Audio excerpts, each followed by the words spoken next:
whatever. Okay, is that good? Yeah, that's good. All right, but please write down her email, her name if you want to email her. She's be very attentive. We've gone over a plan for the semester. I think we'll be in good shape. Okay. Okay.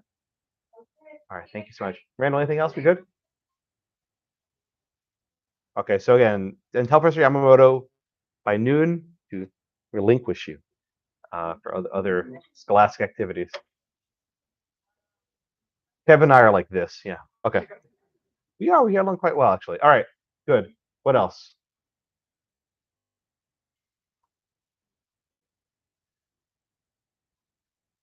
All right.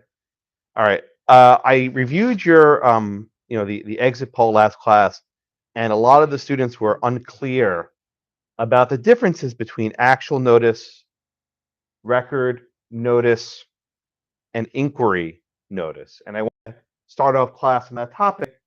The panda's back. Okay, I actually erased it over the weekend. This is kind of creepy. I erased it on Saturday, and like it's back. It's like Winnie the Pooh, Murder, Blood and Honey, whatever it is. You see that? It's a new horror movie with Winnie the Pooh. It's Winnie the Pooh, Blood and Honey. Because the reason why is that the copyright from Disney and Winnie the Pooh expired last year, so now it's in the public domain. In fact, so the copyright on Mickey Mouse runs out this upcoming year, but it's the Mickey Mouse and Steamboat Willie, which is the first Mickey Mouse cartoon you can watch on Disney Plus. So if you do that exact Mickey Mouse, you're fine. But if any sort of variant from a modern design, you're still screwed by Disney. In fact, there was actually a law passed called the Mickey Mouse Extension Act to extend, long after Walt Disney's death, the copyright on Mickey Mouse. A huge issue. Because now people can bootleg gear, and it's legal because it's in the public domain. You're welcome. All right, so let's do questions. Take a look at question number 8. I'm sorry, not question number 8. Question number 1, and it's actually 1A. So I'll read it. It says, you are in a notice jurisdiction, which again is what Texas has. O owns Blackacre. O sells Blackacre to A. A does not record. O offers to sell Blackacre to B for valuable consideration. Okay. Then question 1A says, O tells Blackacre that he previously sold Blackacre to A, but A never entered. B purchases Blackacre anyway. What kind of notice is there? Actual notice? Notice? Inquiry notice? Or B no notice?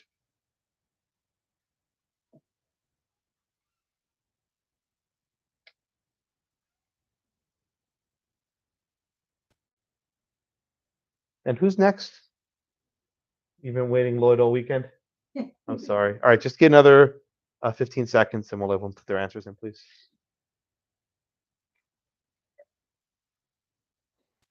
Yeah, I did the orientation on that, the open house on Saturday. These are people who had either applied or were thinking of applying. And a lot of them were really interested in the online-only degree. I was kind of surprised. They all wanted to do that. People who live in Houston wanted the online-only degree. I don't get it. One was like, yeah, I don't have to commute downtown. Like, okay. But I mean, like, there's so much advantage, extracurriculars, law review, moot court. And we did it. I mean, we did it with COVID without anything in person for a year and a half and whatever. But anyway. All right, Lloyd, what is your answer here? Okay, you said A. Why'd you say A? Very good. Very good. Thank you. That's correct. The answer is actual notice, right? Actual notice, right? Why? Because O, in fact, actually told the buyer, B, that he had a previous fraud transaction. Now, usually you don't disclose the fact that you're engaging in fraud, but he did here. You know, criminals are not that smart. That's often why they're criminals. But you can imagine that O and B are both criminals. And he's like, look, I'm gonna give this to you on the cheap. I just need to, launder the property, just get it for whatever cash you got. You take a quick claim deed, it's on you. Hoping that A never enters. That's correct. The answer is A. Actual notice, 93%. Very good. I'm happy with that. Okay. Question 1B. This will be for is it name tag? Liz. I'm sorry. Okay, this will be for Liz in about 30 seconds. Okay, so here's the question. During the closing period, a neighbor tells B that he vaguely remembered O had already sold Blackacre. He's not sure. He's not certain. Anyway, B purchases Blackacre anyway. What kind of notice is there here? Actual notice, record notice, inquiry notice, or none of the above?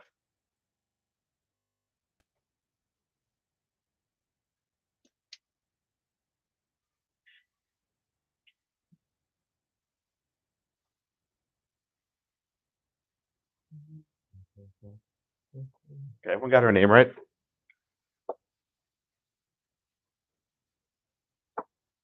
Well, we'll figure out for the next class. All right, Liz, what is your answer here? Why'd you say inquiry notice?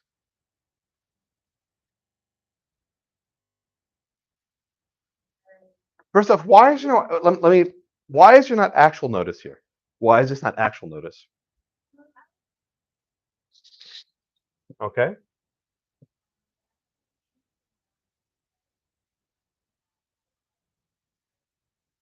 correct. Very good. That's exactly right.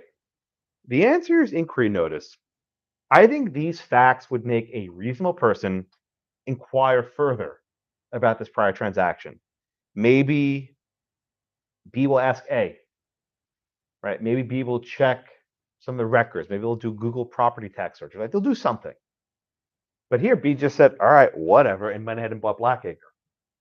So I think he had inquiry notice. It's short of actual notice because they're not specifics. You don't know what actually happened. Yes, Alexis. At all. Ooh, it's not closed yet though. Yeah. Very actually, that's very it's very astute, right? Um, but what I would say, actually, you know what? I might just take that next question because I think complicates unduly. But what I was thinking about is the deal hasn't closed yet. He could have backed out because you can always back out. Imagine he found out about this other deed during the closing period and brings it to the attention. That's grounds for voiding the deal. But I think the question still works. But I think I appreciate that you remember that. It's actually very good. All right, good. All right. So 90% again, very, very good. A couple of you put D, but I think the best answer here is inquiry notice. Okay. Lloyd.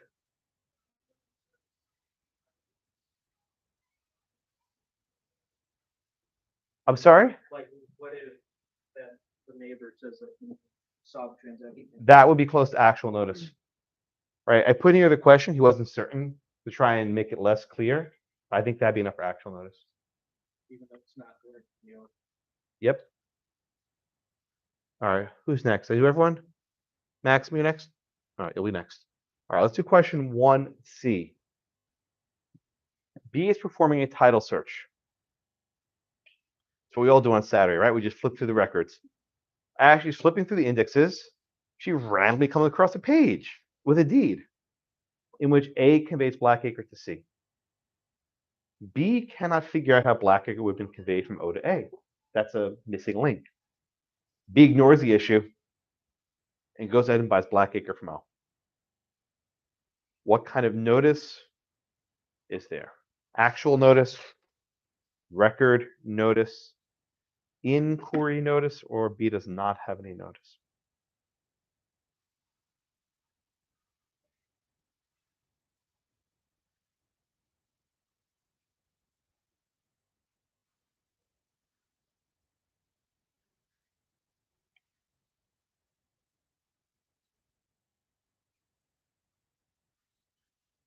Okay, another 10 seconds into Maxim.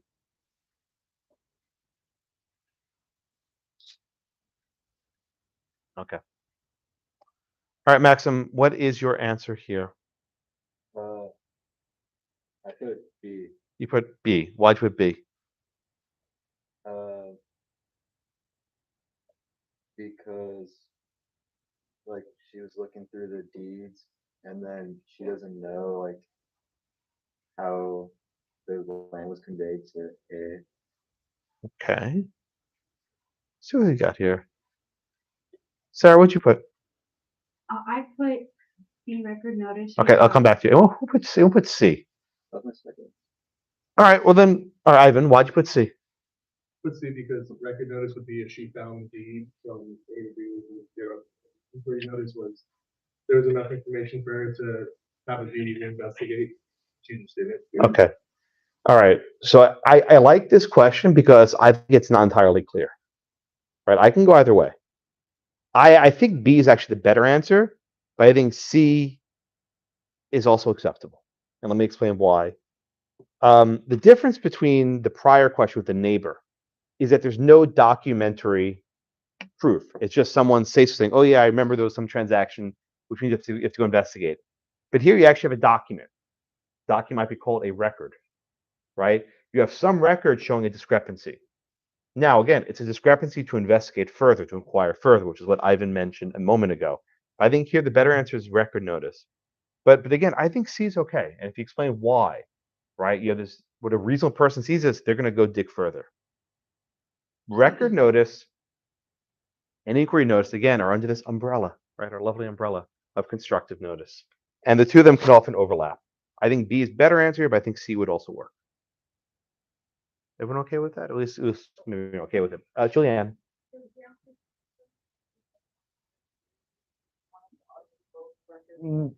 I'll usually say what's the best answer, and I would go with I think the better answer is the record. But if you let off with inquiry, you'd still get credit. But you'd have to explain why. But again, it's in the prior question where the neighbor is just telling you orally. That in my mind is more like inquiry notice, right?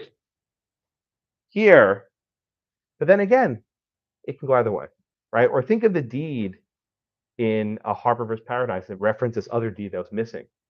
Is that record or inquiry? That's a little bit trickier because it's not a recorded instrument, right? It was you didn't know what you couldn't even find the deed that was recorded. It was missing or destroyed. So these are often very subtle differences.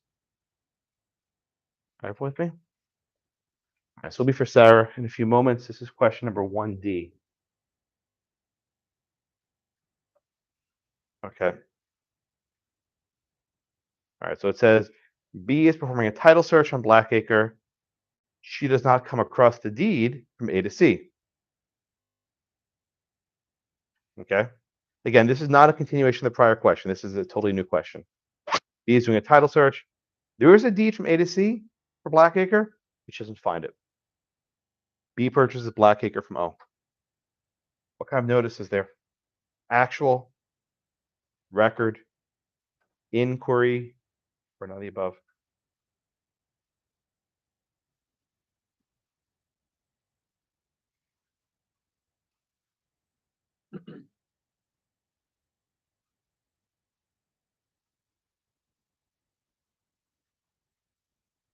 Another 10 seconds.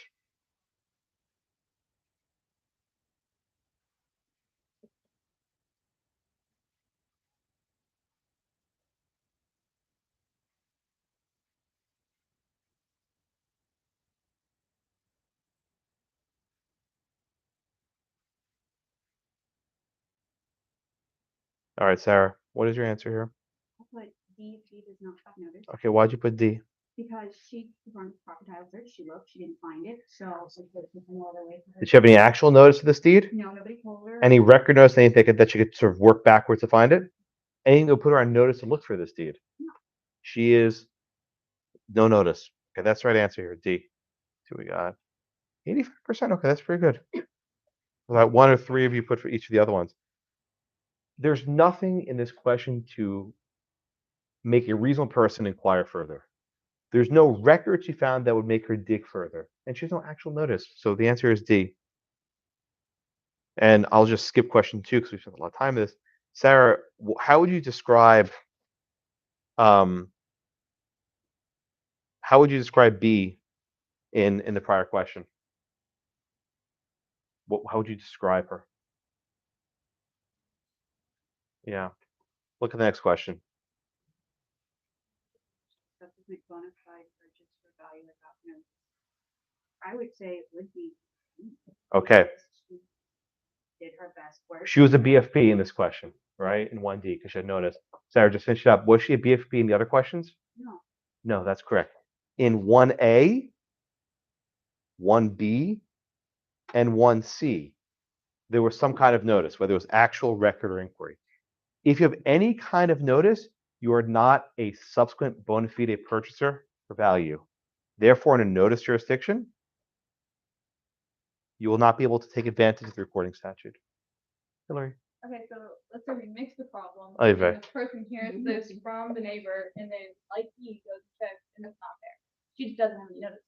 Oh, I see. So you're changing my question to be clear, right? Her question is the neighbor tells her something turns out to be either not true or not supported by the record.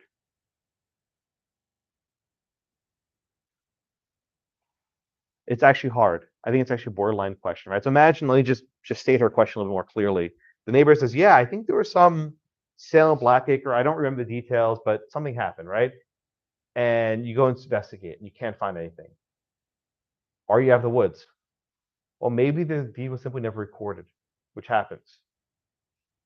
I would not be confident in relying on that situation. I'd run away, right? Because if someone shows up with a deed, there's a good chance girls say you're not a BFP. You had inquiry notice. Maybe you could have done some other search. Maybe you could have done something else. Maybe you could have inquired. You might be a BFP, which is nice. You might not be, and that's a risk. I wouldn't take that risk. Would you? Honestly, Roll the depends on dice? day. Depends on the day. Okay, you roll the dice on that one. All right. Well, maybe you would. I don't know. Maybe your risk tolerance is higher than mine.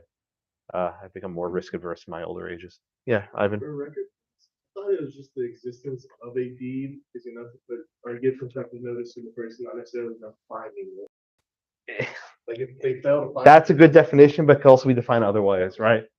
Again, the reason why I sort of hesitate with your question is that these concepts are very malleable. Whenever you're in the world of constructive notice, let me say it's flexible, right? And it's not rigid. And even if you think, oh, I don't have record notice, 5 years later, think otherwise. And they'll find, oh, you had record notice. Then you're in trouble. Which is why maybe I'm more conservative in how I would take risk. If I have any notice, I'd probably just run away, not even risk it. Why risk it? Buy something else, right? I mean, every property is special to be sure, but not that special. Go somewhere else where you're not gonna have any doubts. You move in, your family lives there, and then someone shows up. Okay, the lights are off. I don't know the lights are off. Yeah, okay, lights are on. Oh yes, go ahead, Grace. So in the question where it says is be a subsequent bona fide purchaser of value, is that without notice necessary in that statement? Yes, it's synonymous. In order to be a subsequent BFP in a notice jurisdiction, you cannot have notice. I'll say that one more time. In a notice jurisdiction, in order to be a BFP, you cannot have notice. You can't have actual notice. You can't have constructive notice. Zippo, no notice. Talk about that. Do we think about that? Will you ever say like we're not in notice jurisdiction? Well, look. If you're in a race notice jurisdiction, I'll make it easier. If you're in a race jurisdiction, doesn't matter if you're BFP, right? Whoever records first wins. And if you're in a race notice jurisdiction like California, even if you're a BFP, you might not win. You still have to be the first to record. So these 4 or 5 questions I just asked you all concern a notice jurisdiction, right? That's what we really care about the BFP status. Make sense? I got thumbs up? Yeah, I like thumbs up. That's something's clicking. All right, everyone get questions 1 and 2.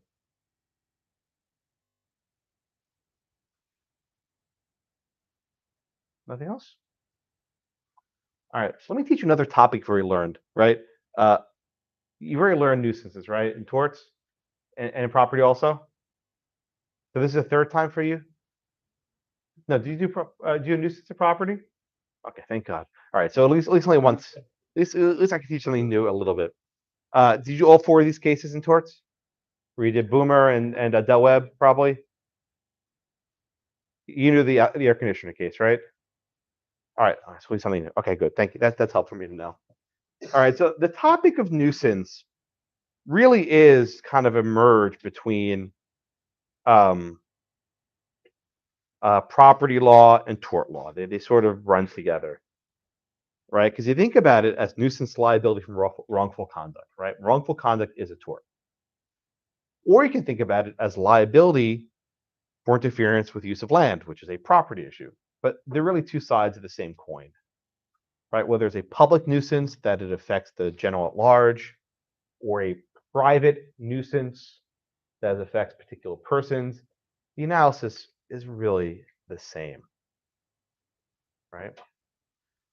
The focus, though, of my conduct today is not what is a nuisance. Maybe that's how you looked at it in torts, right? That actually matters less for our discussion today.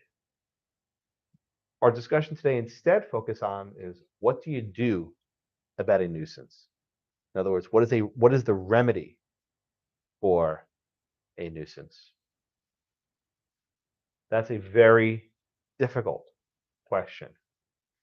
And the 4 cases we have today focus almost exclusively on remedy. If you notice, there's very little about whether there's actually a nuisance, right? They actually almost gloss over that. Maybe it's different than how the case is edited for your torts book.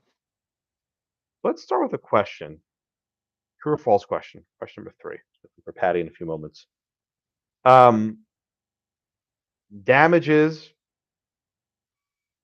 can fully compensate a plaintiff for a nuisance.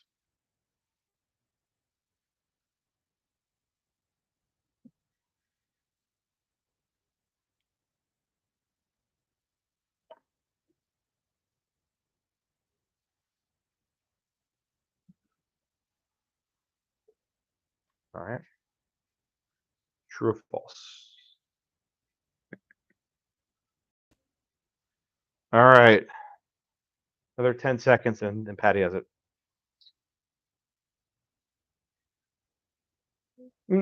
Almost there? Okay. Let me stop it. Okay. All right. Now you can go. Go ahead, Patty. What do you think? You seem very conflicted. Well, because Yeah. that's what. And the word always too, right? So. Mm, False. okay.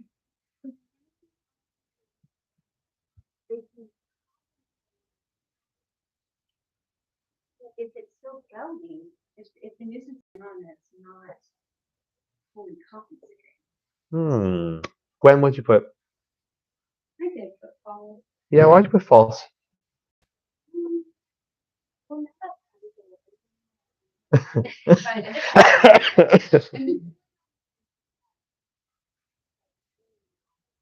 Bullies, yeah. My wording's very precise here, isn't it?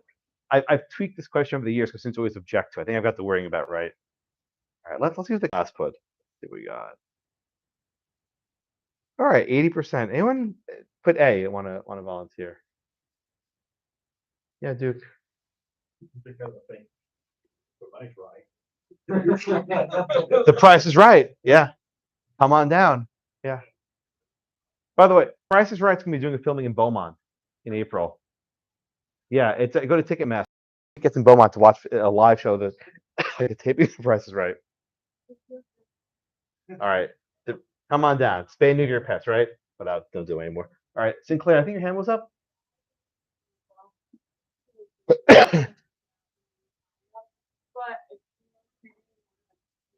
that like they couldn't grant an injunction because it just like didn't work out for society. So they were like, well, here's the money. Like this technically does compensate. You're saying everyone has a price. Yeah. You all have prices. You just don't know what it is. Everyone has a price. Might be true. Who else? Anyone else put B on this one? Yeah, go ahead. No, who else would be? Sarah?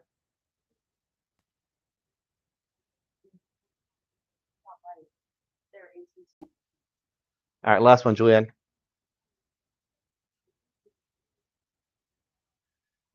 Look at it from a remedy aspect. Injunctions are usually preventing harm. Ah. Maybe a loss of property value, and if you want to get money for your loss of property value, Mhm. you also get an injunction to stop the. Mhm. Okay, all right. Very good. Okay, if I had to pick an answer here, I would say false here. But Duke, I think you're thinking, and Sinclair and everyone else, I think your thinking is definitely on target. And let me walk through this, right? With damages, right? there are two major categories of damages. There are what are called temporary damages, which is sort of a weird name, but a temporary damage is a damage sort of compensates you for past injuries, right? So imagine the smokestack in the cement facilities, whatever it is, right? It's affecting your enjoyment of the property for some time, right? Temporary damages are meant to compensate you for everything that came before the lawsuit.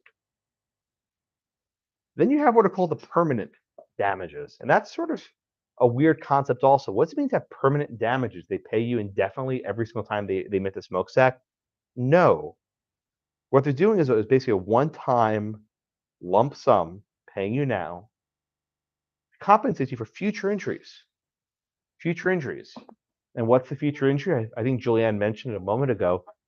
It might diminish the value of your property, right? So if you could have sold your property for say 100,000 and now you can only sell it for say 50, well, they might compensate you for the diminution in value. But also will compensate you for ongoing suckiness, right? The fact is you have an ongoing nuisance every day of your life. So to Duke's point, everyone's got a price. You just don't know what it is, right? There's gonna be some price that'll make you say, okay, that's a lot of money. I'll deal with the noise. Or if you give me enough money, I'll sell it for a loss and move somewhere nicer. Ivan? If permanent damages, stop them from suing if the nuisance got worse. Oh, okay. Let me answer your question in two ways, right? One of the advantages, excuse me. One of the advantages of permanent damages is it's supposed to settle the disputes, right? Because once you pay this lump sum, you are put in a status quo that's maintained, right? So the current owner can't come back and sue for the same nuisance. Also, a subsequent buyer can't sue for the nuisance because he bought the property knowing that the nuisance was pregnant. Now, Ivan asked a smarter question. He says, what about if the nuisance gets worse? I don't think that's covered by the agreement, right? Let's just say that the agreement is, you can emit emissions, 5 times a day. I'm just making up a thing, right? And let's say they start emitting 24 hours a day. That would go beyond the scope of the permanent damages and diminish the value further, which would result in more damages. Usually when these cases happen, they settle. I think in every case we had there was a settlement at some point or another, and the settlement's gonna be pretty broad. Basically saying we're gonna do whatever the hell we want, take our money, and go home, right? So it's gonna be hard to exceed that. So you have these temporary damages and permanent damages. So to Duke's question, Sydney, why wouldn't permanent damages completely satisfy a person, make them whole 100%, right? You're getting everything in money. If you don't want to live there, you can move. You sell the property or loss, no big deal. You got all this money, right? Why is that not sufficient? Why can't permanent damages compensate fully a plaintiff? I mean, it also depends on like the person. I'm asking in general, why is this false, right? Why can't permanent damages fully compensate a plaintiff?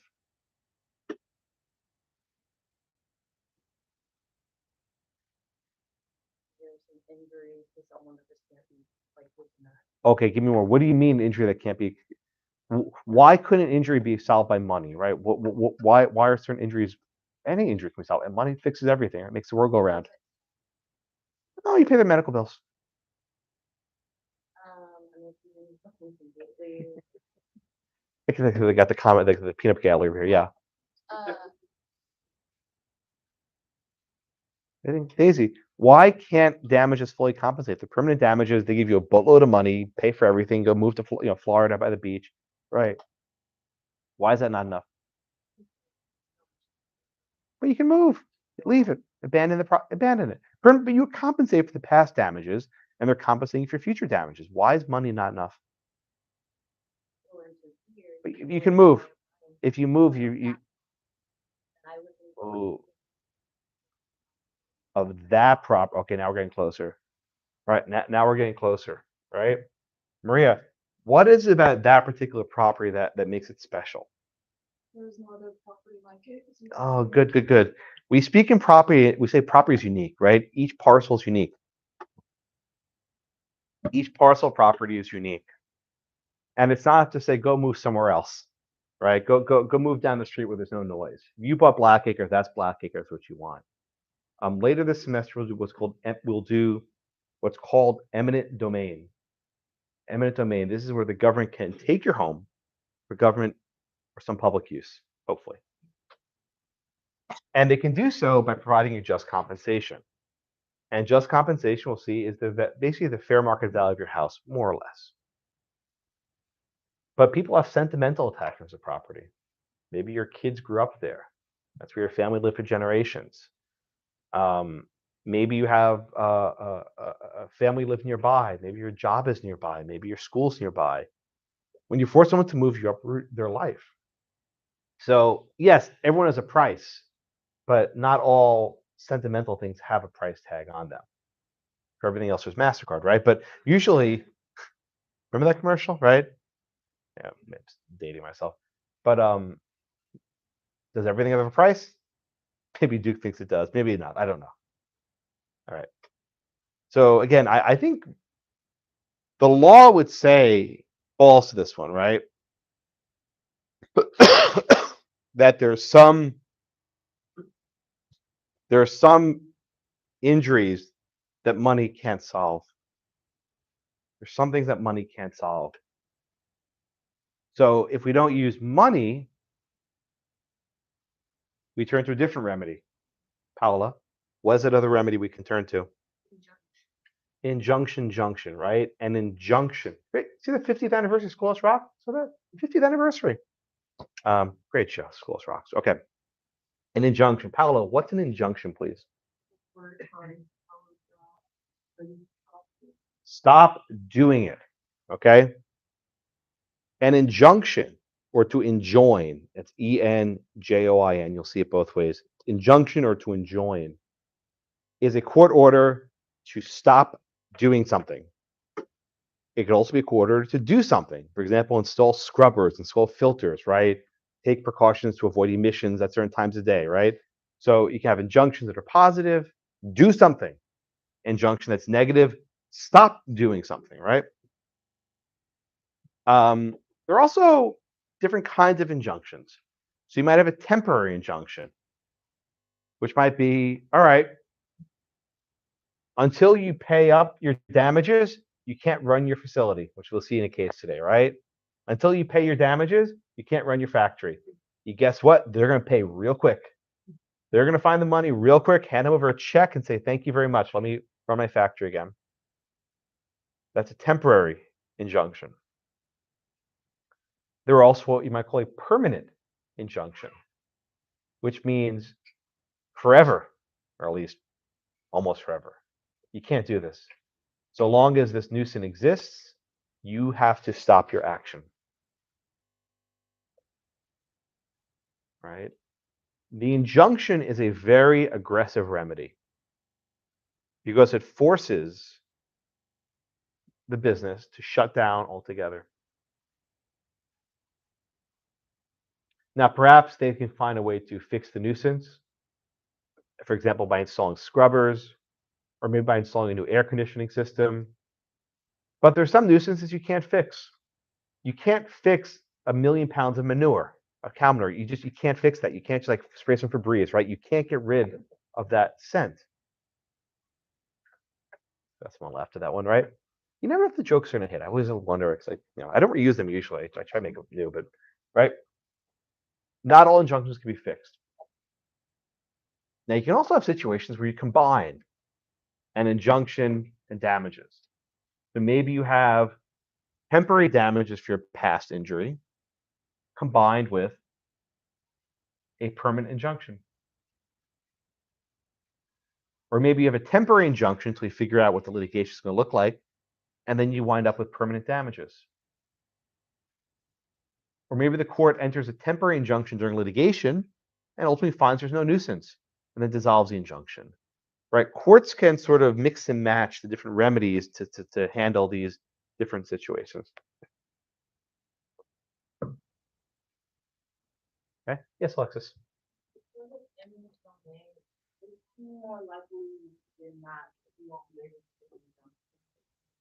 Injunction with regard to what? A nuisance? Oh, injunction against the government. That the government's emitting a nuisance.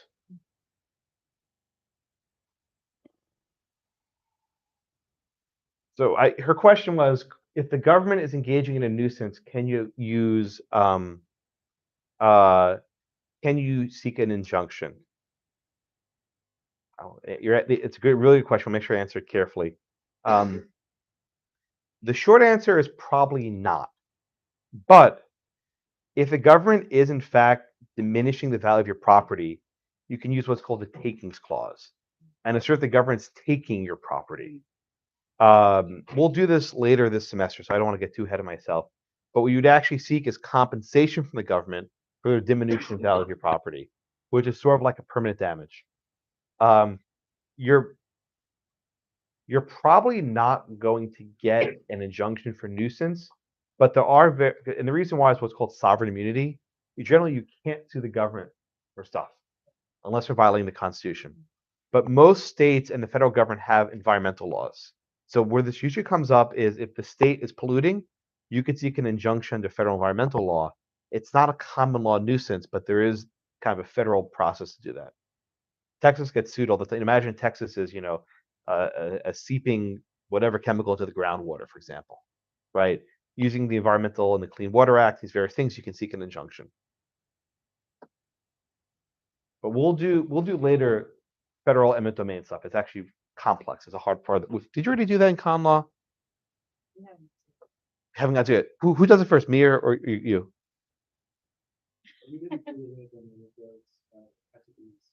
Okay.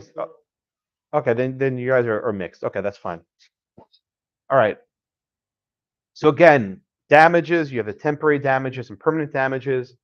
Injunction, you have a temporary injunction and a permanent injunction. Courts can mix and match these remedies depending on the sort of facts you have before you. But the decision of which remedy to use is actually very complicated. And the 4 cases today illustrate that principle. The first case, Daniel, next. Okay, first case we have Morgan versus High Penn Oil, 1953 from North Carolina. You want to give me the facts there, please? Sure, yeah. So the plaintiffs own some land, I think it was 9 acres, on which they established their home and also a trailer park and restaurant.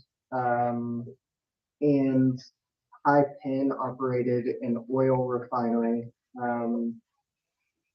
less than 1,000 feet from the plaintiff's dwelling. And then there were also some other structures within a 1-mile radius. And for a few days each week, the refinery emitted nauseating gases that rendered persons of ordinary sensitiveness uncomfortable and sick.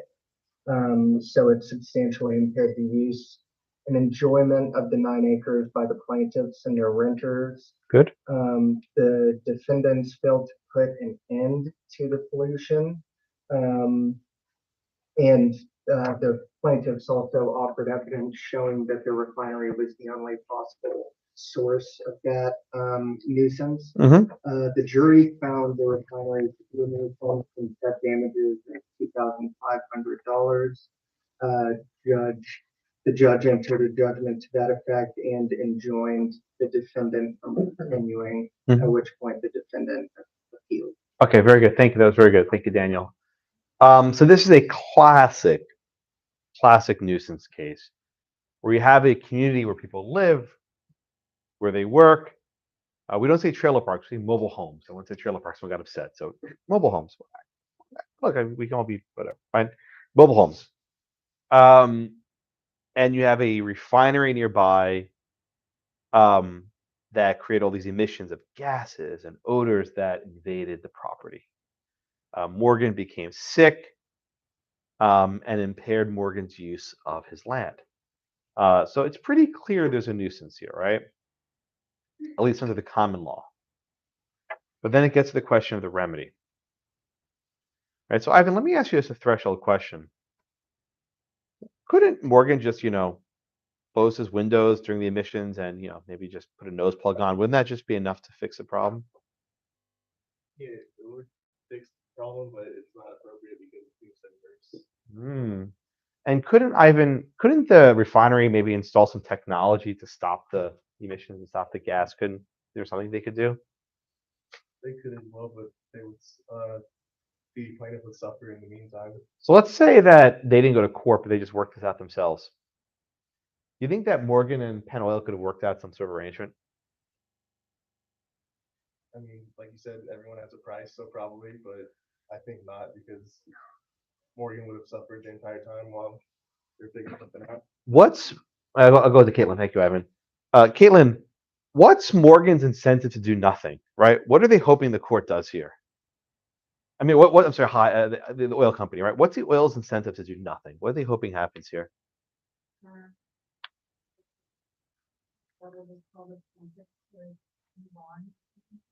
Well, there's a nuisance here, so there's gonna be some remedy here, right?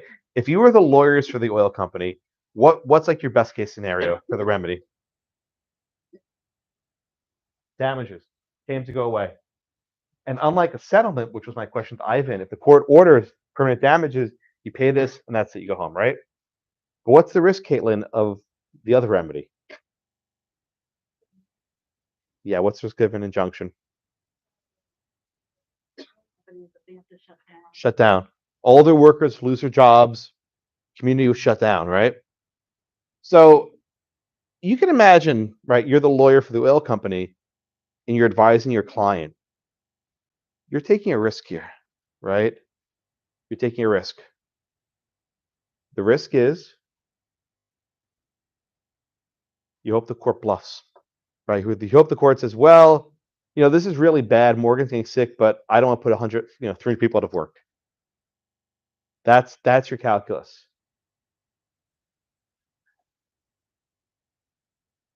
Katerina, did that risk work out here? No, why not?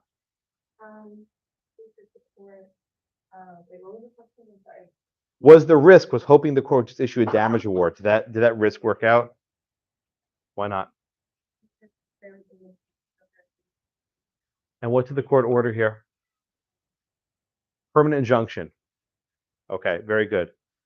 So again, you always have this dance in nuisance cases where the homeowner, the plaintiff is saying, oh, I hope I win an injunction, right? And the polluter, right, the nuisance causing person says, oh, I hope they just award permanent damages, right? And depending which remedy is awarded, one side or the other is going to be happy. Now, Kayla, when the court actually orders an injunction, do they shut down the factory? What do you think happened? I mean, it's not in the case. What do you think happened? Do you think they actually shut down the factory? Or what can they do? Or what can they do? What are they going to have to do? How do they make them move somewhere else? Court won't order it. What can they do? You're the lawyer. You ever see Aaron Brockovich? Maybe not. Okay. What can big companies do to make things happen? Throw money at them. Lots and lots of money. You see, the value of an injunction is you have an ultimate negotiating chip. Because if you say no to their offer, shut down, close the factory. So they have to basically make you a ginormous offer, make you go away. And not just Morgan, all the other people living in that community. Now, it's possible maybe that's a new fancy technology that could let them, eliminate the emissions, right? But the way this works is the court says, I will issue a permanent injunction on this date, whatever the date happens to be. And if you were in violation of that injunction, guess what? You're going to be hit with massive fines and maybe contempt of court. So you're going to find a way to work this out. You're going to work it out. You're going to pay money and make this problem go away. So after ordering an injunction, you can still pay off the plaintiff? It's not immediate, right? Because think about it. The way this works. All right, this is actually a very good question, right? The Supreme Court, was in North Carolina, issued their ruling. Does that ruling go into effect immediately? No. There's usually some period of time we say, okay, we will remand to the lower court, and the lower court will then issue the injunction. What often happens, I don't know if it happened here, but I'm pretty sure it did, is it got sent back from the Supreme Court to the trial court. And the trial court just said, hey, before I enter my injunction, can you have settlement discussions? Wink, wink, nod, nod. And that way, the trial court may never actually need to enter the permanent injunction because of a binding settlement, which is better, right? Courts don't want to actually do the hard work. It's much easier to let the parties work it out, because then if there's a mutually agreed upon settlement, everyone's happy. If the court issues an order, no one's going to be happy, right? Because the plaintiffs here didn't really want to stay here. They wanted the money, but they wanted a lot more money than was offered initially, right? I'm sure the oil company tried to buy them off initially with a lower amount. They lowballed them. Come back to the higher offer now with the injunction in hand, right? That's the value of a court order injunction. You have this ultimate bargaining chip, because if the negotiations break down, the polluter is in trouble. And perhaps, Grace, maybe I'll ask you this question. Do you think the Supreme Court knew that the oil company would work this out if they had to? Does anyone think they would actually shut down the facility because some people living in a mobile home didn't like it? They'll find a way. So again, when to go back to the question to Katerina a moment ago, about calling their bluff, right? The court is not dumb. The judges know what's going on here. They know that if we enter an injunction, that the parties will find a way to work it out. If we just enter an award of damages, it's going to be a lot less. So in some regards, the plaintiffs are better off with the injunction that they can negotiate than with an award of permanent damages. That's how I think usually works. Ivan? If the plaintiff was just being, say the house was sentimental, they for generations. You seem stubborn. What was it going to say? I was going to say sorry. I thought that. And they didn't want to accept the settlement. Could the judge order them to accept it, or would the Nope. factory actually have to put that? Look. It's a good question for Ivan, right? Can the court order a settlement? Absolutely not. Settlements are negotiated. They're arm's length deals, right? If Morgan over here was sentimental, or maybe was an environmentalist and didn't care, he could say, nope, I have my injunction, go away. And you know what's going to happen? They're going to have to shut down, right? No company, no matter how rich they are, can afford to be in contempt of court. The way this often works is a daily fine, right? Every day you're in contempt is a fine that builds day by day. You're out of business very quickly. You can't afford that. So I don't know that Morgan played ball, but if he did, he probably made out well. Yeah. All right. So the analysis of the court here follows what might be called the traditional rule, right? The court says temporary damages are fine for past injuries, but temporary damage will not remedy future injuries.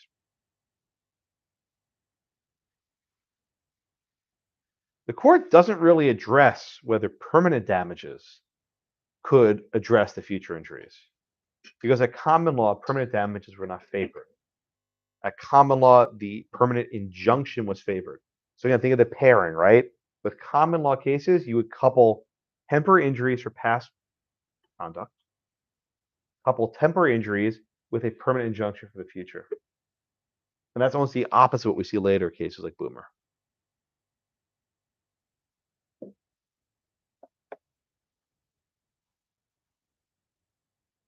All right, questions on Morgan? I like this case. It's a good case. Yes, Alexis.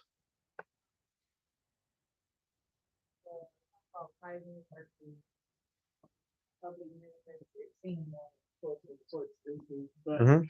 I thought also that they upheld the injunction because it was an intentional nuisance.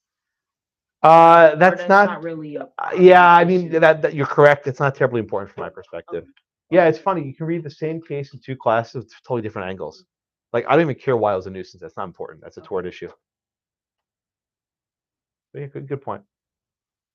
Yeah, this was willful, by the way. This is not like inadvertent or accidental. This is a willful, intentional tort. Like, you can imagine an act of negligence causes a nuisance, right? That's not what this was.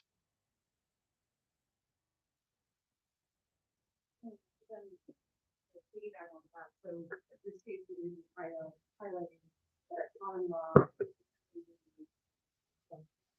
Those are the pairings, right? They would often pair together temporary damages for past bad deeds, coupled with a permanent injunction for future losses.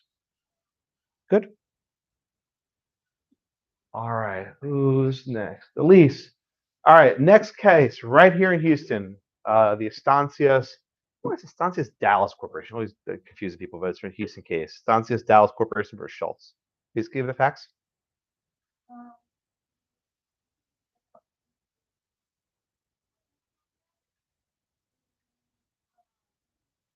They claim that put separate air conditioning units. So they just took one.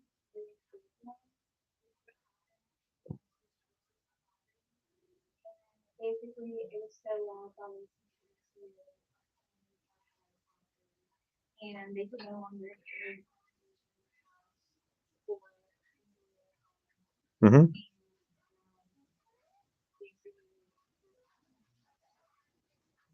For the Okay, very good. Thank you so much. All right, so as I'm sure you all know very well, in Houston, at least in the modern era, you need to have air conditioning in an apartment, right? People didn't have in the past, but I guess that was how they lived. But today, you really need an AC to have a functional apartment. If anyone's ever done HVAC work, it's very expensive.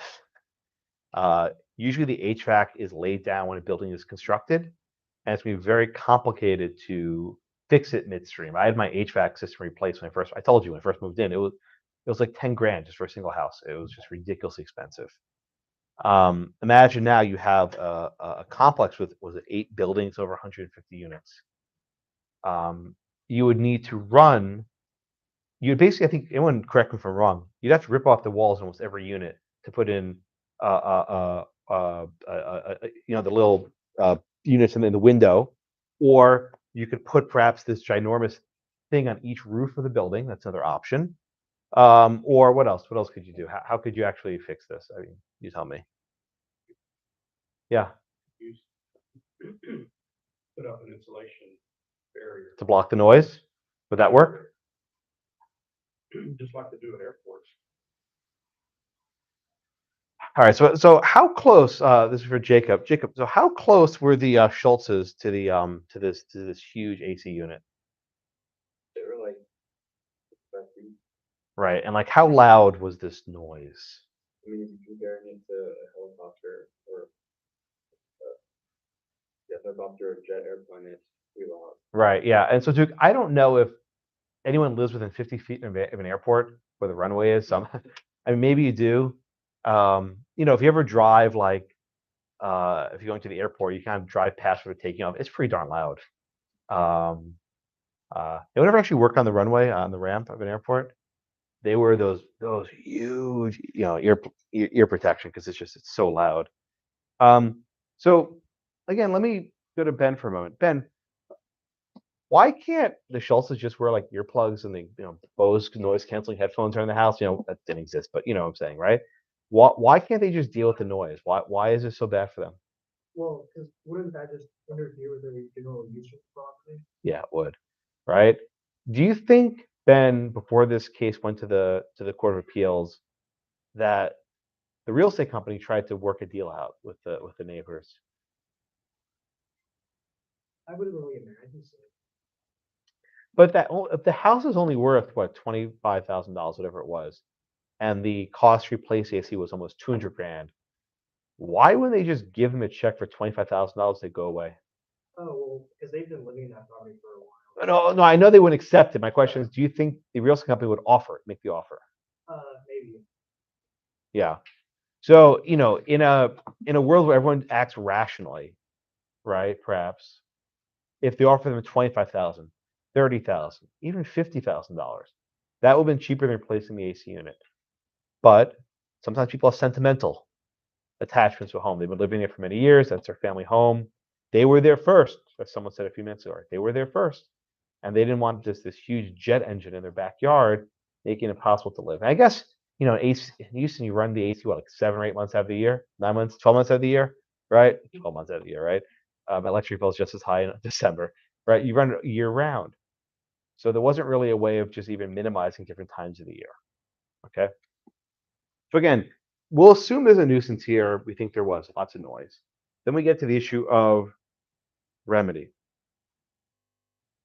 right? Wafa, what was the remedy that the Schultzes? What remedies did the Schultzes request?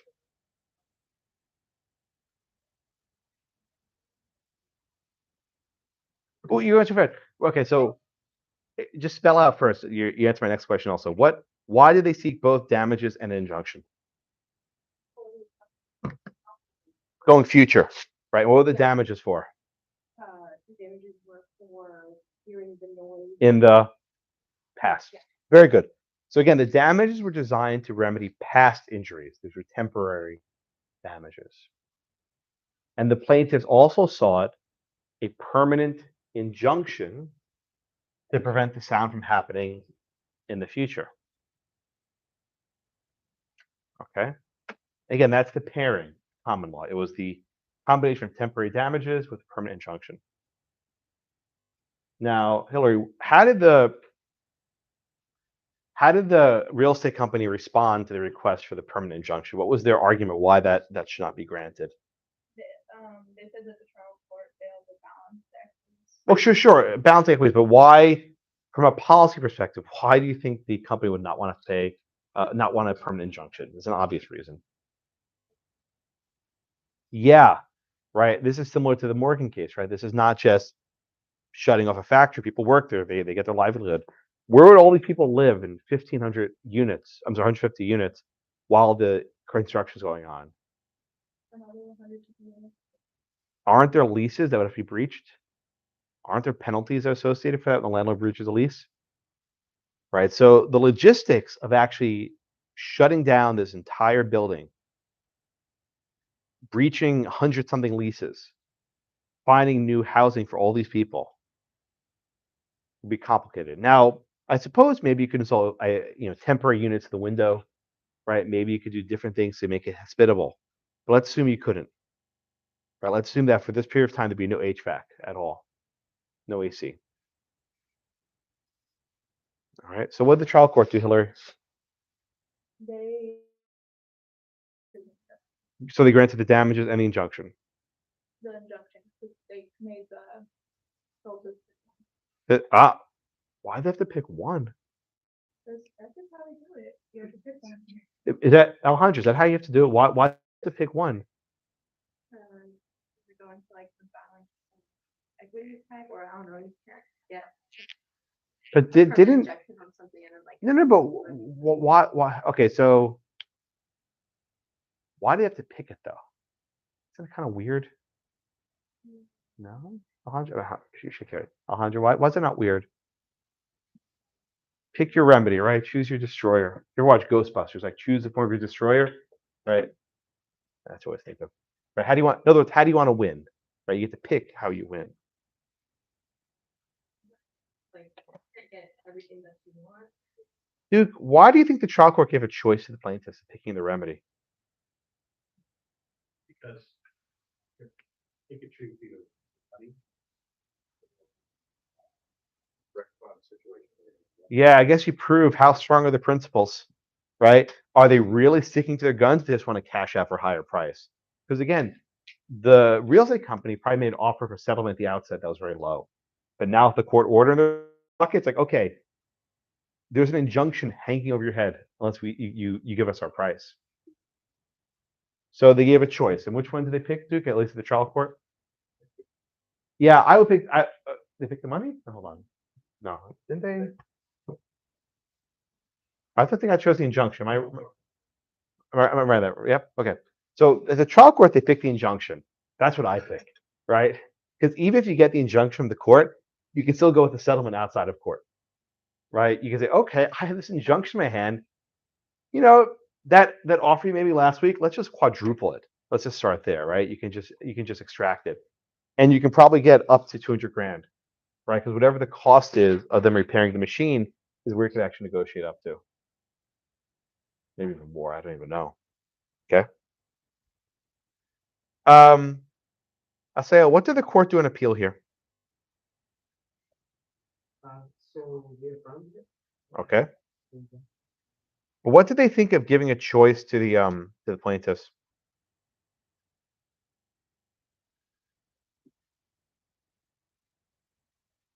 Can you do that? Well, how did the Court of Appeals consider the equities? Let me ask the question a little bit differently.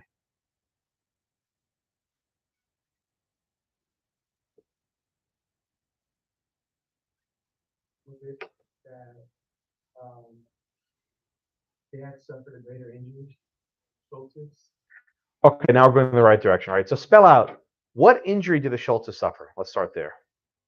What is it? Okay, good. What would be the injury suffered by the real estate company? Economic. But are there other people who could suffer losses here? The tenants, the population as a whole, right? So this is an injunction that affects not only the company, but also those living in the home. So the court was cognizant of that because if you enter the injunction, these people probably have a house for at least some period of time. All right. The lower court balanced the equities and still favored the Schultzes. Alex, do you agree with that balancing of the equities? I mean, in terms of greater harm to the society and to the public, it would seem that giving these the Schultzes one-way ticket to Miami would be cheaper than putting 150 families out in the street. I guess like from a purely economic rationalist perspective, maybe that's true. But if you consider that, like as you say earlier, each piece of property is considered unique, and I don't think that becomes true because that's sort of like an incalculable. Yeah. So you mentioned economic and rationality; those things that courts don't do well. If we just strictly rational, in no sense is an injunction of the appropriate remedy. You just pay them to move, and you leave the AC where it is. Right, the amount of transaction costs, the amount of moving, things you have to do to actually make this work is a lot. But what the court's saying is property is special, property is unique, and we're allowed to have each lot, each parcel as its own value. The Schultzes were here first, and we should not force them to move out. Anyone disagree with this? Would have just made them buy some earplugs? Braylon, you shaking your head which way?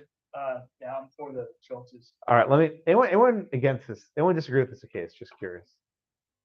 Yeah, go ahead. Only slightly, Okay. because I understand that every piece of property is unique and they were there first. Uh huh. But as far as like you said, every person needs an AC. So it's not something that can be avoided in the future. Like it's an issue that will always be there because we are always going to need AC. So I just feel like they should have. Let me ask you a question. If this company wants to build another apartment complex in Houston, and they have to place their AC unit, do you think they're going to think twice about putting it next to some guy's house? I do think that, yeah. And that's another. You That's learn a why I'm lesson. kinda, like, on the You learn a fence lesson with an injunction real Right. quick. Kaylin, your hand was up. So, as an apartment dweller myself, Yeah. I was more sympathetic towards the people. Oh, that's funny because you don't want to be kicked out because I was like, this I random don't guy lose there. my lease. Yeah. Cool. Sorry, that was terrible. So I also have an apartment, and we have to have like $100,000 for insurance policy for my apartment, and with that comes with like your misplaced or like mislaid, I guess, I don't know, whatever. And then so I'm like, okay, well then the whole public policy that like goes towards the insurance is to like, because insurance companies are like more able to like bear the burden financially. So you're saying if all these people had expensive insurance policies, they could be relocated. Well, most apartments like require insurance, so there's insurance. But is that? I don't know that this would cover a situation like this. I don't know. Jade.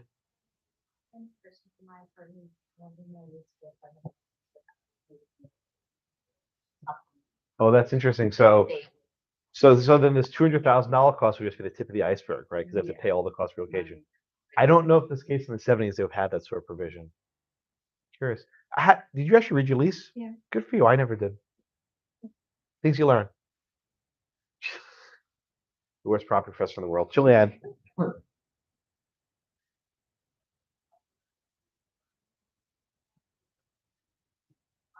If it's a typical form lease, they will assign the duty to who's responsible for repairs or reporting repairs. Uh-huh.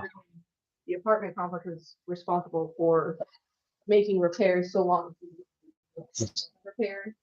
So if it's something like the AC unit, It's your not them. rent insurance is covered. I didn't think so. Yeah. That was my inclination. Actually, I read my policy, but that was my guess. All right. All right. So again, what the court says here is that the injunction is appropriate, and you can be darn sure. After this ruling, do you think they dismantled the entire building? No way. They worked out a deal, and the Schultzes found their price. Everyone has a price when there's an injunction in hand, right? You'll find that price when you have the injunction. Don't go too early because you might lose out. You have to always hold after the injunction. Alexis. So, like you were saying earlier, the trial court was basically trying to make them decide which remedy they wanted to see, like if they're gonna. Which one they stand really their wanted. ground. Yeah, yeah. So, could you also say that they really kind of stood their ground on the injunction because they still wanted more money to get from the real estate company? Yeah. And maybe they were holding out that the Court of Appeals might get something better. I mean, keep in mind, there's something called a cross appeal. Do you know what a cross appeal is? In this case, in the trial court, the real estate company lost, right? But in a way, the Schultzes lost also because they were forced to get this. They wanted two remedies, and the court limited them to one. So they probably took a cross appeal. So they actually weren't happy with the trial court did either. You can, even if you sort of win the trial court, you can still appeal the part you didn't fully win. So it's probably a cross appeal, if I had to guess. Not today. Not that this court actually sat in this building. By the way, you know the court of appeals used to sit right upstairs in this building. Do you know that? Yeah, on the 10th floor. Yeah, they were doing renovation at their court for many years, and they actually sat upstairs. That's why there's those new courtrooms up there. Yeah. Anything else? It was very nice for internships and like work. So it was actually very useful, but they moved back to the real court. All right, let us move on. Okay, so we did Morgan, we did Estancias. These are fun cases. I like them. All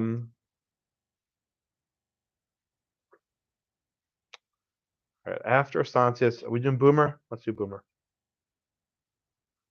Who we have to? Brian, I think you're next.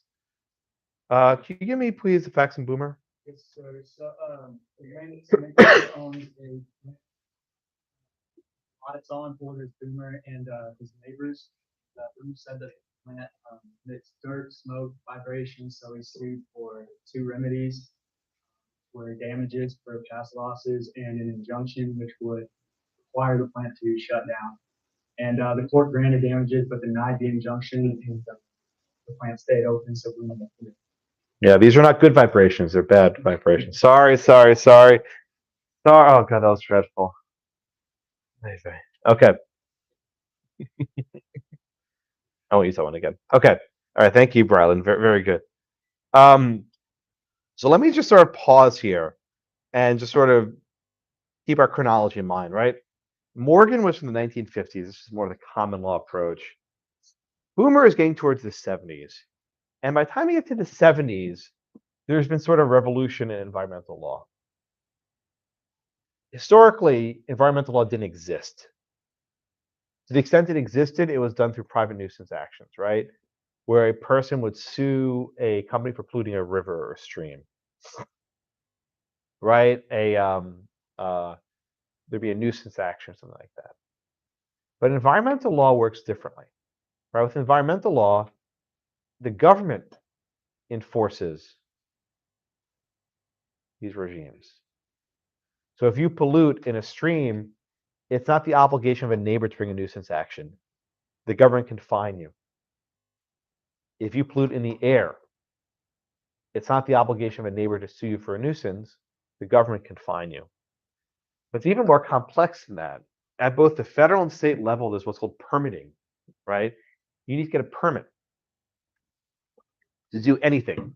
So before you start polluting, before you open up a new facility, before you open up a new plant, you must get permission that this plant will not pollute. Environmental laws sort of flip the operation. In the past, you could pollute till someone stopped you. I mean, until a nuisance injunction came through, you could keep polluting. But under the modern environmental laws, it's the opposite. You can't start polluting unless the government gives you permission. Right? You can't start doing something bad because you need permission from the government. And maybe the government says, you can do this, you can have this facility if you have these remedies, these mediations, right? These scrubbers, these filters, and so on. Boomer was decided in the 70s when these environmental laws were sort of coming of age. The Clean Water Act was enacted around this time. The Clean Air Act was enacted around this time. State environmental laws were enacted this time. So really, Boomer was the last of a dying breed. Where going forward, if you want to open a cement factory in a residential neighborhood, there's probably some government agency that wants to say something to you, right? They'll stop you. So Boomer, again, was a shift from the common law excuse me, to the sort of more modern situation. But it doesn't come up very much anymore. The Boomer rule is just not going to be present because these are mostly done through environmental suits, either enforcement from the government or a private cause of action by a environmental group. Right? Anyone can sue for violation of the Clean Water Act. It's just basically anyone who can bring these actions. All right, thank you for that, Brylan. Okay, so we have a cement facility causing all this dirt, smoke, and bad vibrations to Boomer. Okay, Boomer. Right? Boomer sued Atlantic, and he sought the two remedies, right? Sinclair, what were the two remedies that Boomer sought?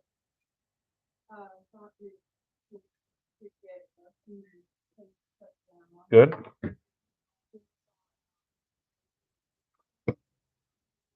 Very good. Right. He sought the traditional pairing.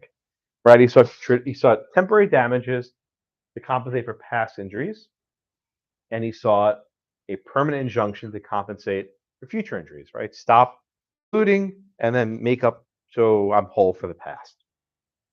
And traditionally, that was the pairing. That was sort of how things were done.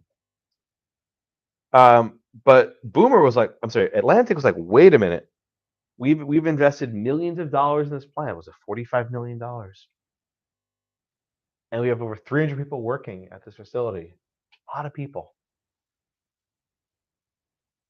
Now, Atlantic could have worked out a settlement, right, at the outset.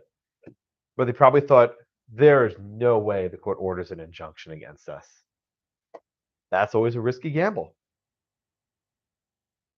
Or maybe they did offer a settlement, and Boomer was like, yeah, no way. Let's go to court. Maybe I'll get an injunction, and that will get much more money for me. So in the oil company case, the lawyer said, let's roll the dice, go to trial. And they lost. But in this case, the lawyer said, let's roll the dice, go to court. Actually, they made that okay. We'll see. Alexa, what did the trial court do here? Did they give an injunction? No injunction. Are the lawyers for the oil company happy? Oh, they're happy. They'll complain about the $185,000 for the damages, but whatever, right? They pay their fine and they keep on polluting. What they're afraid of is the injunction. The case was appealed to the New York Court of Appeals. That is the highest court in the state. And the majority sort of recognized the common law rule, right? The majority said a common law, excuse me, a common law, an injunction will be used to prevent future pollution. Right? The injunction was the appropriate remedy. Even if there was huge economic consequences, right? You have a private homeowner versus a multi-million-dollar plant. At common law, you would say, who cares? We're giving the injunction, right? It doesn't matter how much money is being lost. But the court departs from that injunction, right?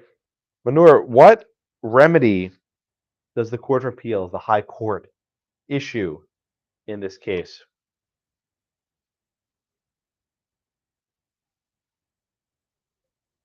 The Court of Appeals, what remedy is issued by the Court of Appeals?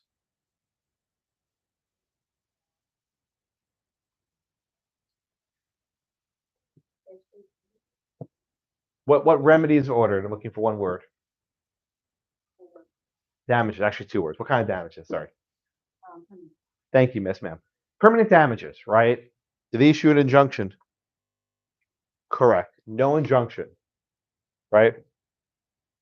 The court only issues an order of permanent damages. Permanent damages. Anna, what is the purpose of these permanent damages?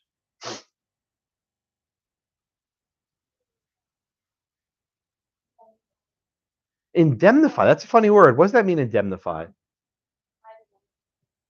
Yeah, what does indemnify mean? What does that mean? Okay, very close. Joe, what's indemnify? You're missing like just a small component of the definition. What does it mean to indemnify someone? Basically, to give someone money for the harm that you caused. And giving them money would make them. That's it. Make them whole. That was what I was looking for. Very good. Make them whole. Very good. The purpose of indemnification is to make a plaintiff whole, right?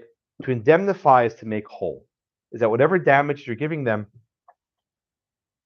you make them completely satisfied. You cover their past and future losses. Their past and future losses. You indemnify them. You ever seen an indemnity clause? You've seen that? An indemnity clause, indemnification. It's a sort of funny word, but it refers to making the person whole. Okay? Clayton, why would permanent damages indemnify, that is, make the plaintiffs whole here?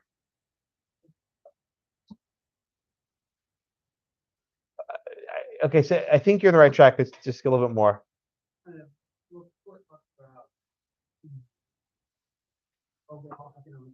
Oh, that's true, but why would the damages indemnify them? Let's just focus on that part first. I'll get to the economic loss in a minute. Because of the dust and the stuff like in the air. Will dollars really make up for the fact that they're living like in this hellhole with all this, this dust and pollution? But the court thinks it does. Okay. So the court basically says, yeah, it's not so hot to live here, but they can take the money and move. And that's basically what they're saying, right? Take the money and buy another house. Property is fungible, right? Go live somewhere else. Go live down the block. But Julianne, the other part of the court's opinion focuses on economic loss. What's the court talking about here? Why is that so important here? Society, they're providing jobs, they have invested, the company has invested money into this plant, and by causing them to shut down, you're causing a detriment to society as a whole. Oh, good. Why is this a detriment to society as a whole? Just spell that out for me, please. Yeah, they need cement. And the people working the cement need jobs, don't they? And I bet a lot of people live in Boomer's neighborhood work at that cement plant, don't they? Right. So the court's saying, look, we know the common law rule is issue an injunction and don't care about the consequences, but let's be a little bit more flexible. This is New York, right? Common law goes to die here, right? We'll be a little more flexible. We're going to look at the big picture. We'll make Mr. Boomer whole. We'll give him some money, but the cement plant can keep on trucking, right? Keep on emitting. And when you look at the economics as a whole, this remedy makes more sense. Therefore, a permanent injunction is denied.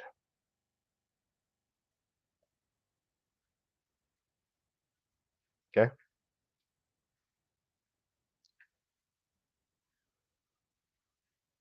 Now, one thing that's curious, though, is they actually issue a temporary injunction,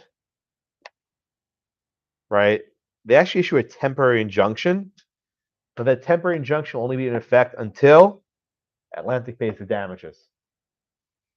Right. See, that check's coming right away. Man, they're going to cut that check and hand it to them right away. They're not going to say that one's not going to be in the mail. They're going to deliver that one by hand. Because as long as the temporary injunction's in place, they can't run the facility. But they're going to pay that one right away. Hand them a suitcase full of cash. They have a nice day. All right. Questions in the majority opinion. Connor, what did the dissent say?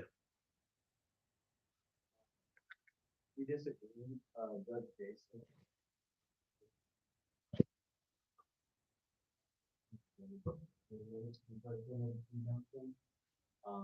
the dissent followed the, injunction, active nuisance.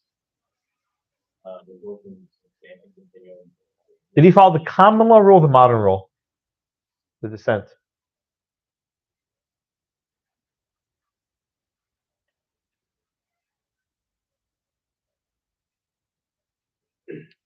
Which rule did he? What's a common law rule, Connor? What was the common law damages you would award? So the additional, is, a remedy in an induction, not a, but It was just, what was the pair? What was the pairing at common law? What was the pairing that was frequently offered? I mentioned this a few times. There was a pairing. Will, what was the pairing that was usually offered for remedies? I said at least 3 times. What, Randall? Yeah, I said at least 4 times, right? The temporary the common law pairing was temporary damages paired with a permanent injunction, right? So Connor, what did the court order here?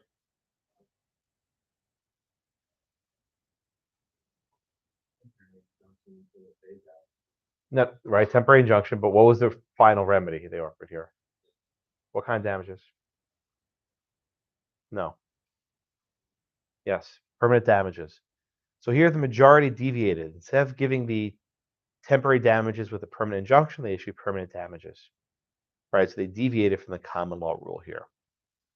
And the dissent says, I think this quote's pretty clear, that the defendant can continue to do harm to its neighbors as long as it pays a fee. So pay to spray, as it were, right? They continue polluting if they just pay this one time. And by the way, it's a one-time payment. This is not ongoing. You cash out once, lump sum, and the neighbors can't complain anymore. And future buyers can't complain either because they knew what was going on, right? The nuisance was there before they moved in. They can't relitigate the issue. And by the way, one more point, go back to Will. After Atlantic pays off this damage award, do you think they have any incentive to eliminate their emissions and dust and smoke and everything else? Why not? They've already been defined, you can't resue it once It's race judicata. It's done. They can't go over again. All right. Good. Very good. All right. Questions on Boomer? Yes, Connor. So does that mean like other surrounding like properties that they get like the same damages? Right. So this is one of the reasons why nuisance litigation is very difficult. In an ideal world, all the neighbors sue together, right? Piecemeal litigation is very complicated and expensive. This is why the company would try to bring everyone in one suit. But imagine, Boomer sues today, his neighbor sues tomorrow. There's like 30 suits. They'll probably each get a similar remedy of permanent damages, a one-time payoff. What their value is losing, what the property is losing value for. Yes.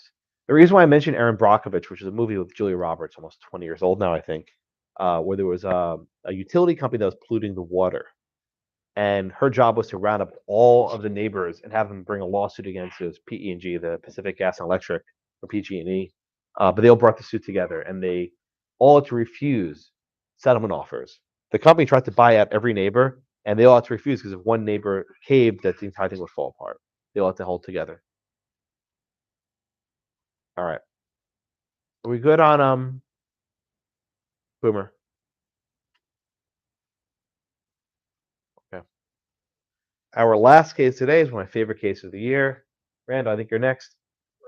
Yes. I'm sorry. Oh, yes, sir. Oh, I like that answer. Yes, sir. All right. I like this when I travel to other schools. They don't do yes, sir, yes, man. It's like I like it's a Texas thing. Other schools like you, right? All right, Randall, go ahead. So what are the facts in Spur, please? So Spurs Industries, they got a lot. Oh, by the way, just anyone ever work in a cow lot or feed lot? No one. Yeah, they stink. I don't know how people live. They just have to just immune to smell at some point, right? All right, go on. So they operated the speed lot and then Webb development co tried to bring in a built a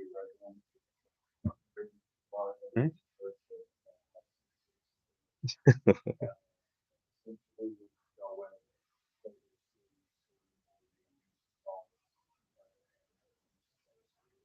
Mhm. Mhm. Mhm. It's a smelly situation, right? Um, so when the feedlot first opened, um, there was no one nearby. There was no residential community, so it couldn't be said that that this feedlot was engaging in a nuisance. But the Webb said, "Aha, cheap property. Why is it so cheap? It's by a feedlot." And they sold all these homes to seniors, and they probably didn't tell them it was by a feedlot. And you know what probably happened, right? There's probably like a model home on the far side of the property where everything was, everything just smelled great. And then your actual unit is all the way right next to the feedlot, which creates like 1,000,000 pounds of manure a day. Um, so Del Webb then brings the nuisance action. They say you're causing a public nuisance, that is, you're affecting the public at large, and you're causing a private nuisance against the residents of this community. The residents weren't actually part of the suit. It was actually brought by the developer. That doesn't make too much of a difference here. What does the trial court here do, Cole? Trial court here, they,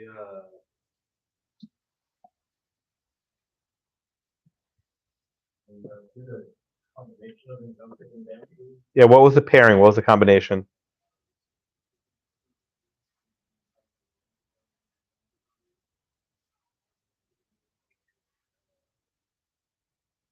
I think you're talking about the Supreme Court there. Yeah. What did the trial court do? Well, they ruled for Del Webb. They issued a permanent injunction with Yes. Spur. Yeah. Makers. Yeah, right. Thank you. So the trial court did the traditional remedy, the common law remedy. They gave the permanent injunction. I don't know that there were any temporary damages because it was a fairly recent,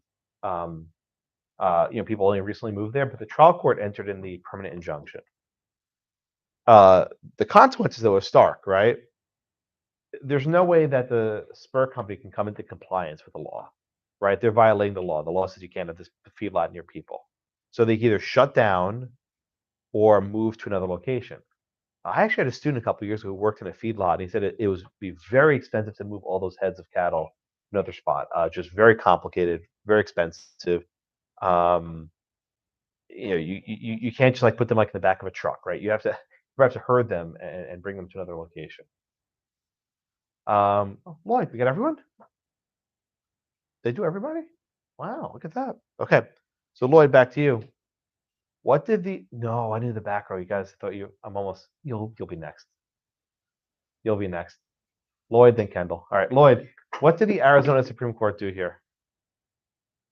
They ordered Del Webb a Probably you guys look so guilty in the back row. You gave it away. You're like not me. When I think I told you this when I was in second grade, I never forget this. My teacher forgot to assign homework, and at the end of the day, I was like, "Teacher, you didn't give us our homework assignment," and just like the entire bus ride, people just giving me these dirty looks. So I was that guy. Lloyd, what did the Arizona Supreme Court do here? Yeah. Yeah. Exactly. Yeah. The court had and I'll wrap up in just a minute. I'm sorry, I'm a little bit over. You'll be next, Kendall, next class. The court gave kind of a split ruling here, right? The court said, well, there's a nuisance, but Del Webb came to the nuisance, right? Del Webb went to the problem. They developed near there. So we will make Del Webb pay for the costs to move the nuisance. This is the coming to the nuisance doctrine. All right. Any questions? I like this case.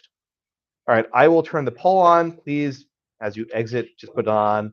But thank you all so much. I'll see you in class on Thursday. Exit poll.